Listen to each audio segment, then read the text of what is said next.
By the late 80s, early 90s, Mozambique had been rendered by decades of war and economic problems, really the poorest country in the world, bottom of the United Nations Human Misery Index, a desperate, terrible situation. It was clear that we needed to put in place a set of policies and a set of institutions that could really address the needs of the rural poor.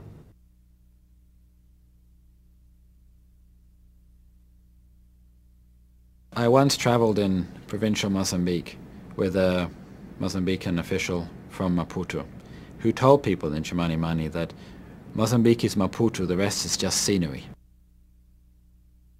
In countries like Mozambique, which are extremely large, very poorly integrated, one of their biggest problems is how you relate a national process of renewal and policy reform in the capital city to what's really happening in the villages across the country.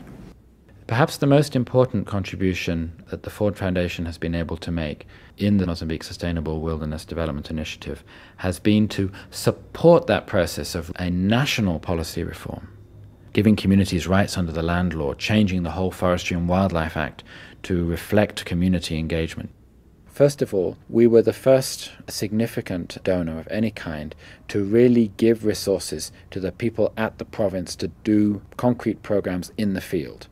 But secondly, we enabled people who were at the central level, but who believed that they should be out in the field getting that kind of experience. And we've enabled the Forest Research Centre, CEF, and the Socio-Cultural Institution, and also the NGOs, to post many of their best qualified and most dedicated officials right out in the field, working firsthand with the issues.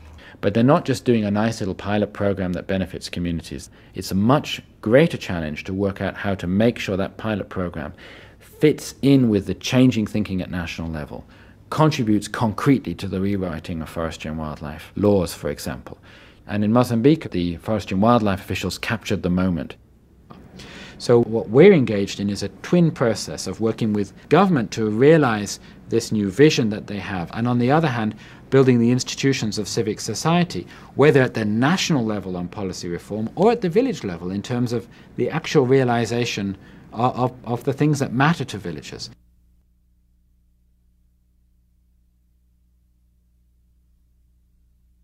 Under the Chimanimani and Chumachato pilot programs, the Ford Foundation basically funds the activities that enable communities to gain the natural resource rights, establish their democratic councils, and take decisions over the development and management of those resources. Ecotourism is a major opportunity for these spectacular areas of Mozambique with their diverse biodiversity heritage. But more than just ecotourism, there's a whole number of other resources which now have new global markets. One of them is honey. These are marvelous honey-producing areas where the forest trees produce the nectar with very distinct flavors. Another major opportunity is wild mushrooms.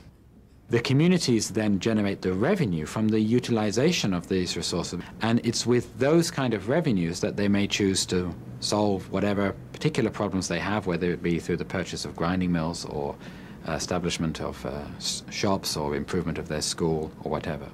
Community-based resource management is not something that you decide to do today and tomorrow there's a concrete benefit. It takes very many years to line up everybody, to build the capacity in the communities that are usually distrustful and historically disorganized. But in order to get to grips with the Chimanimani Mountains, a lot needed to happen. Mahat, the great rain chief of the Chimanimani Mountains, and the other elders and spiritual leaders closed down the Chimanimani Mountains in 1983. After 10 years of isolation, peace came. And Mahat and his community were in a dilemma. Could they risk reopening their area? Or would they simply be subject to resource looting by logging companies and by commercial hunters and so on without getting any of these benefits? Or would they indeed be able to secure those benefits? And for 4 years, this was deliberated by Mahat and the other elders. And Pedro Garikai and one or two other individuals went regularly to sit with him and to talk with him. When we visited Chief Mohati, there were some difficulties to make this progress, but lastly we managed to get permission from him. Well, I'm a coordinator, a representative from the government, and also basically for Chimani and all these organizations coming in to do, some projects. I would like to see and know what to be done first, and not to disturb, the cultural environment and the systems of the area, so that we coordinate with the people, with the chiefs and the medium spirits, so that everything works, smoothly. In the establishment of these relations of trust between the outsiders to the people of Chimanimani, we need to understand this concept of sacredness and the power of the spirit mediums as a way of trying to establish the terms of these relationships. So in August we have to do a really big traditional ceremony so that we can communicate to the spirits that we will be here, what we will be doing. In the last 2 years, the agencies involved in the Chimanimani pilot program have steadily expanded the area in which they work.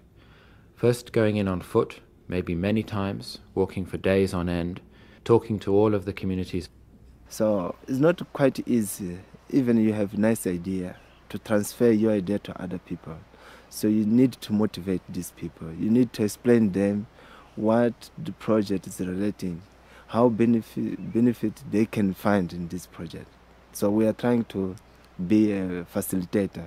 At the moment in Chimanimani, they're establishing the first elected councils. It's taken quite a number of years to bring the community to the point where they feel that they want to have elected councils. At the beginning, they had a lot of doubt. They're then brought together and taken to visit Chumachatu, where elected councils have been operating for 3 years.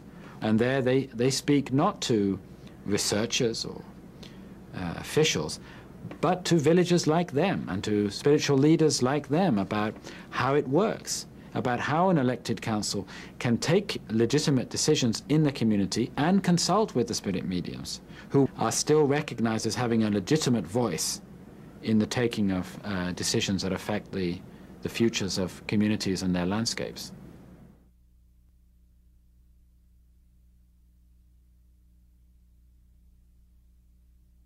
I knew how to do research.